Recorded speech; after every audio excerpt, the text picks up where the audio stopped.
पार्टियों का हिसाब देखें तो बीजेपी के 13 है एमएलए जो दोबारा से बने हैं, इनके एसेट्स में बढ़ोतरी हुई है 14 करोड़ यानी कि 392%, ऑलमोस्ट 400%। कांग्रेस का हाल थोड़ा ठीक नहीं है, वैसे भी ठीक नहीं है और ऐसे भी ठीक नहीं है। उनके जो 8 लोग रीइलेक्ट हुए हैं उनकी 237% वृद्धि हुई है।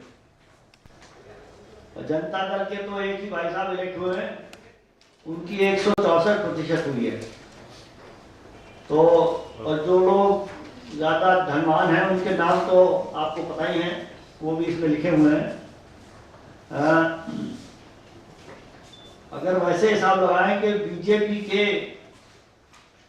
31 एमएलए में से 30 करोड़पति हैं, आम आदमी पार्टी जो नई पार्टी है उसके 28 में से 12 करोड़पति हैं, वो 43% बैठते हैं।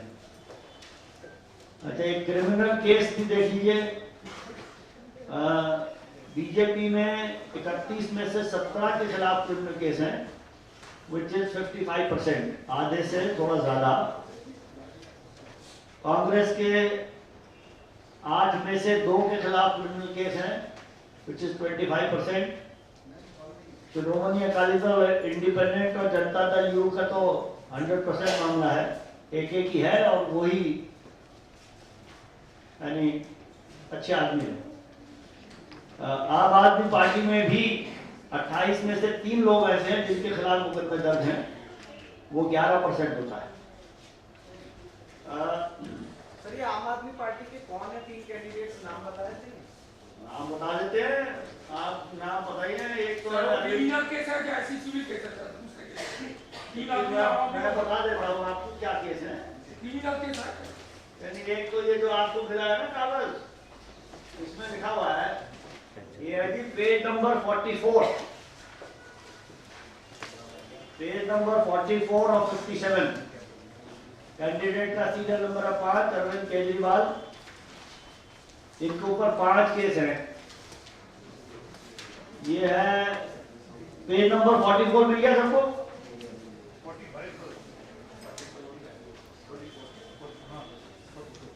44 पे है, किसको मिल गया?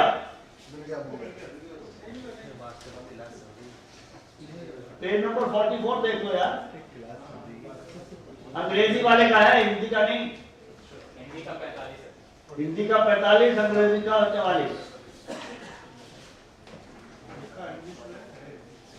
इसमें चार्जेस हैं दफा 332 इंडियन पेनल कोड का है नी,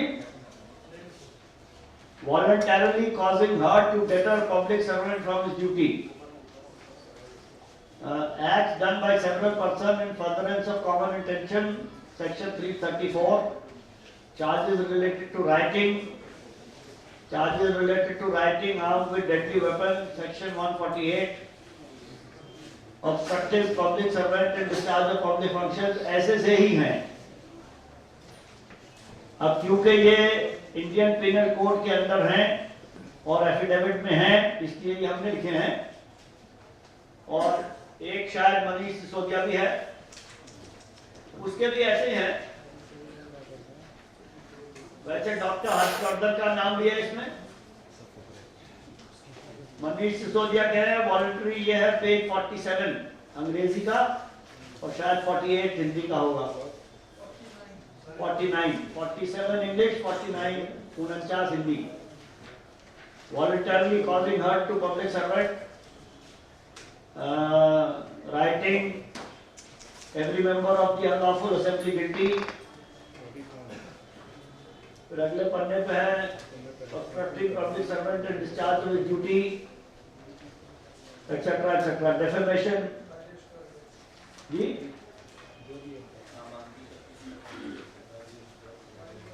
रायगढ़ रोहिणी वाला नंबर 12 पे है, वो पेज नंबर 48 अंग्रेजी और 50 इंग्लिश होगा, उसी किस्म के हैं। तो ये आपने खास तौर पर पूछा तो इसको बता दिया, लेकिन इसमें डिटेल सारी है। मैं यहाँ था। जो 70 MLA अब हमारे चुने गए हैं, उनमें से 36% के खिलाफ क्रिमिनल केस हैं जो उन्होंने खुद बताए हैं। ये एक हिसाब से तो अच्छा गिना जा सकता है, क्योंकि 2008 में 43% के खिलाफ थे। अगर उससे आपको कोई तसल्ली होती है, मेरे ख्याल में तो 36% भी काफी खराब है।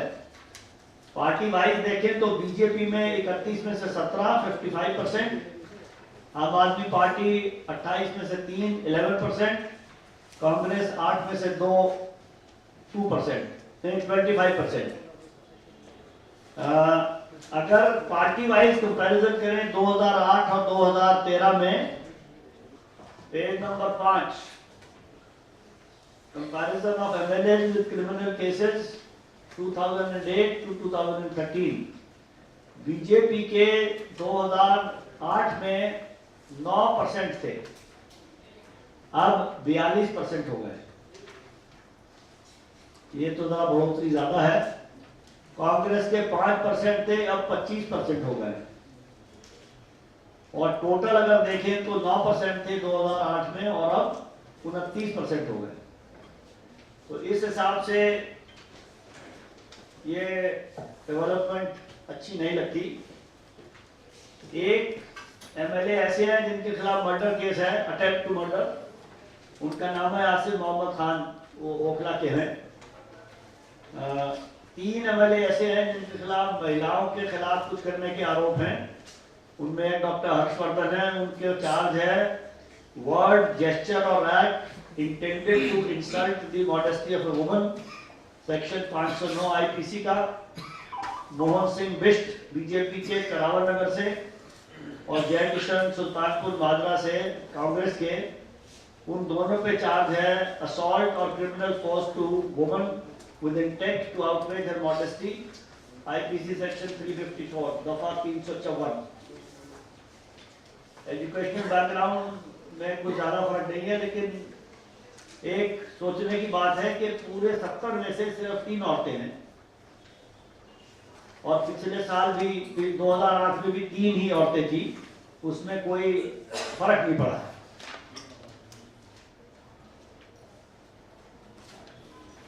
तो इसमें बाकी डिटेल अनुराग जी आपको बताएंगे। इसमें हमने सारे 70 एमएलए की एसेट्स की इंफॉर्मेशन है, सारे 70 या जितने भी हैं उन पे क्रिमिनल केसेस की इंफॉर्मेशन है, और 2008 में जो एमएलए थे उनका कंपैरिजन है 2013 से। अग्रवाल साहब, ये देखिए, अगर हम इन चुनावों में विश्लेषण करें तो एक बात देखने की है कि आम आदमी पार्टी ने 28 सीटें ली हैं 70 में से। इसका मतलब यह है कि नन ऑफ द एग्जिस्टिंग, और ये सन 77 में भी एक ऐसी लहर चली थी। हम अगर शीर्षस्थ नेता को छोड़ दें, इसमें जयप्रकाश जी थे, इसमें अरविंद केजरीवाल, हम इन्हें छोड़ दें, तो इस बात का क्या भरोसा है कि जो ये लहर आंदोलन की उठती है, आप इंडिविजुअल पार्टी पे कमेंट ना करें तो नहीं, तो हमारे को ये सोचना चाहिए कि हमें राइट टू रिजेक्ट लाना चाहिए, क्योंकि आज नन ऑफ द एग्जिस्टिंग के हिसाब से हमें वोट मिले हैं, और तो राइट टू रिजेक्ट आएगा तो सबके ऊपर एक बराबर का चेक। ये मेरी राय है। दूसरी बात, 3 वुमेन कैंडिडेट्स जीती हैं सारी, तो इलेक्शन कमीशन का ही सजेशन क्यों नहीं मान ले कि कम से कम 1/3 पार्टी टिकट वुमेन को दे दी जाए। वुमेन रिजर्वेशन बिल तो एक सपना है, पता नहीं कब पूरा होगा। और तीसरी चीज एक ये कि दिल्ली में हंग असेंबली आई, और जो यहाँ के हालात है उनसे नहीं लगता कि कोई ये तोड़-फोड़ करने में काबिल होंगे। पर हंग असेंबलीज अब पूरे इंडिया में एक फैशन बन चुका है, जहाँ एमएलए, मैं यहाँ की बात नहीं कर रहा, दिल्ली में जो हालात है मेरे को नहीं लगता कि ऐसी कोई संभावना या आशंका है। और ये एक फैशन बन चुका है हमारे यहाँ। अनहोली बार्गेन्स होते हैं, मिनिस्ट्रियल वर्क्स होती हैं, वैसे की भी बात चलती है कि शायद होता हो, तो इसका भी हमें सोचना पड़ेगा कि बार बार मिड टर्म पोल जो है ये एक समाधान नहीं है। एक बार यूपी में इस तरीके का एक्सपेरिमेंट किया गया था कि चीफ मिनिस्टर को सीक्रेट वोट से चुना गया। क्यों नहीं हम एक ऐसा तरीका अपनाएं कि सीक्रेट और कंपल्सरी वोट से चीफ मिनिस्टर चुना जाए या प्राइम मिनिस्टर चुना जाए, जिसमें मिनिमम 34% एमएलए या एमपीज नॉमिनेट जरूर करें। तो ये मेरी अपनी सोच है। इसकी व्यावहारिक परेशानियां भी आ सकती हैं कि ऐसा चीफ मिनिस्टर प्राइम मिनिस्टर सरकार तो बना लेगा पर बिल पास होने में क्या समस्याएं आएंगी, ये सब विचार करने का विषय है। हम असेंबलीज, हम पार्लियामेंट, ये एक निश्चित हो चुकी है, इसका भी हमें कोई समाधान सोचना। सर मेरी गुजारिश ये है कि इलेक्टोरल रिफॉर्म पे तो हम बात करते ही रहते हैं। इस वक्त हम इस इलेक्शन का विश्लेषण कर रहे हैं, उसमें ये जो हंग असेंबली है, hung assembly is a fact of life in a multi party democracy.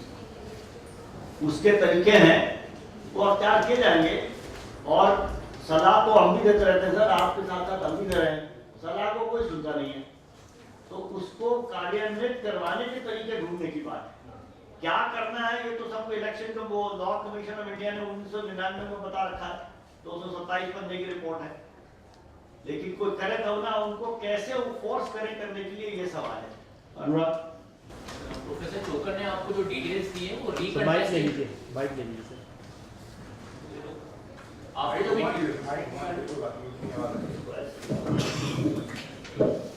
आपसे जो भी डिटेल्स शेयर किए प्रोफेसर चोकर ने, वो 22 जो रिकंटेस्टिंग कैंडिडेट्स हैं उनके बारे में।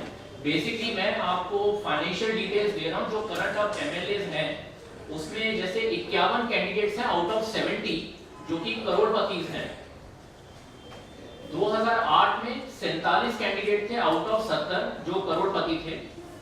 इन टर्म्स ऑफ परसेंटेजेस ये 73% बनता है 2013 में।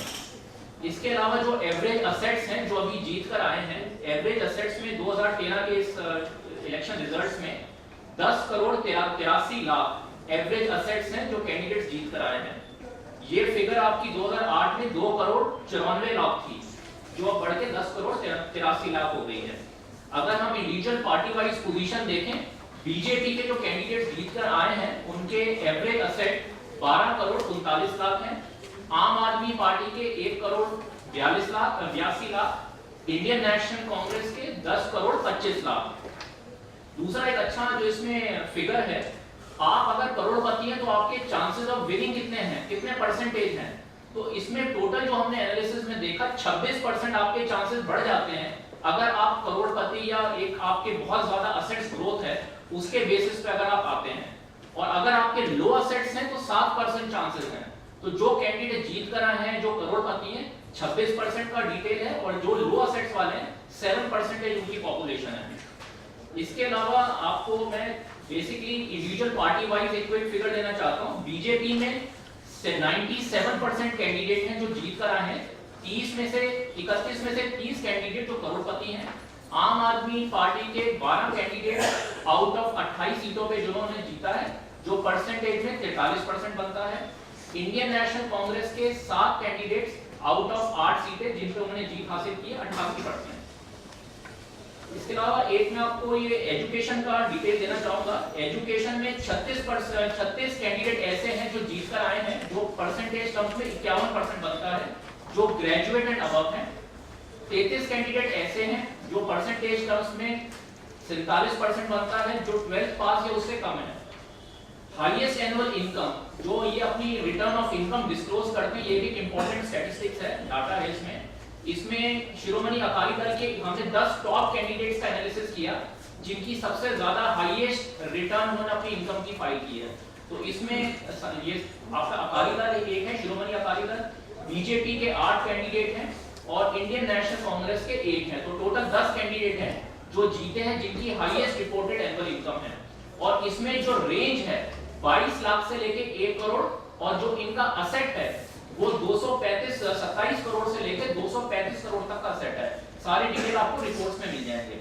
इसी के साथ एक क्विक आंकड़ा आपके साथ में एज वाइज, एज में जो कैंडिडेट जीत, जो हम बात करते हैं कि यंग डेमोक्रेसी कितनी पार्टिसिपेशन है आपका गवर्नेंस प्रोसेस में, 18 कैंडिडेट ऐसे हैं जो अंडर 40 इयर्स हैं, 22 कैंडिडेट ऐसे हैं जो 41 से 51 के एज ग्रुप में हैं, 28 कैंडिडेट ऐसे हैं जो 51 से 70 साल की उम्र में हैं। तो टोटल 68 कैंडिडेट्स का ये हमने इसमें एनालिसिस किया है। तो बेसिकली जेंडर जो प्रोफेसर चोकर ने आपको बताया, एज का, एजुकेशन का, एनुअल इनकम का मैंने आपको बताया, प्लस जो असेट डिटेल्स हैं। चोकर साहब ने आपको रिपीट कैंडिडेट्स और मैंने आपको जो टोटल जीत कराए उनका ब्यौरा दिया है। बाकी सारी डिटेल्स आपको इस रिपोर्ट में मिल जाएंगी। आपके कुछ क्वेश्चन हैं तो सर, आपने ये सारे डेटा पहले भी दिए थे जब वो कैंडिडेट थे। हाँ जी, अभी फिर जनता ने उनको चुन लिया। हाँ जी। तो आपकी बात जनता तक नहीं पहुंची है, जनता बॉदर नहीं करती है। एक तो हमारी बात जनता तक पहुंचाने का उत्तरदायित्व तो आप पे ही है। वो तो सब मीडिया के ऊपर डाल दिया। नहीं, बता रहा हूँ। दूसरी बात यह है कि इस दफा तो जनता के पास नोटा की ऑप्शन थी। बहुत कम। नहीं, तो नोटा की ऑप्शन दिल्ली में तो 0.6% इस्तेमाल हुई है, लेकिन ये सुनने में आता है छत्तीसगढ़ के कुछ कॉन्स्टिट्यूएंसीज में 10% तक इस्तेमाल हुई है। और आज ये किसी और प्रेस वाले ने मुझे फोन करके पूछ रहा था, बता रहा था कि कितनी कॉन्स्टिट्यूएंसी ऐसी है, मैं नंबर भूल गया, जिसमें जो विनिंग मार्जिन है वो नोटा की वोटों से कम है। छत्तीसगढ़ में शायद ज्यादा है ऐसी सीटें, दिल्ली में 3 है, लेकिन दिल्ली ही हिंदुस्तान नहीं है, हिंदुस्तान में और भी जगह है, छत्तीसगढ़ में इसका ज्यादा इस्तेमाल हुआ है। उम्मीद कम से कम मैं ये करता हूं कि आने वाले दिनों में वोटर नोटा का इस्तेमाल ज्यादा करेंगे, और अब जब नोटा का इस्तेमाल ज्यादा होगा तो इलेक्शन कमीशन को भी और सुप्रीम कोर्ट को भी ये देखना पड़ेगा कि अगर नोटा को ज्यादा वोट डल रहे हैं तो जो लोग चुने जा रहे हैं उनकी लेजिटिमेसी क्या है।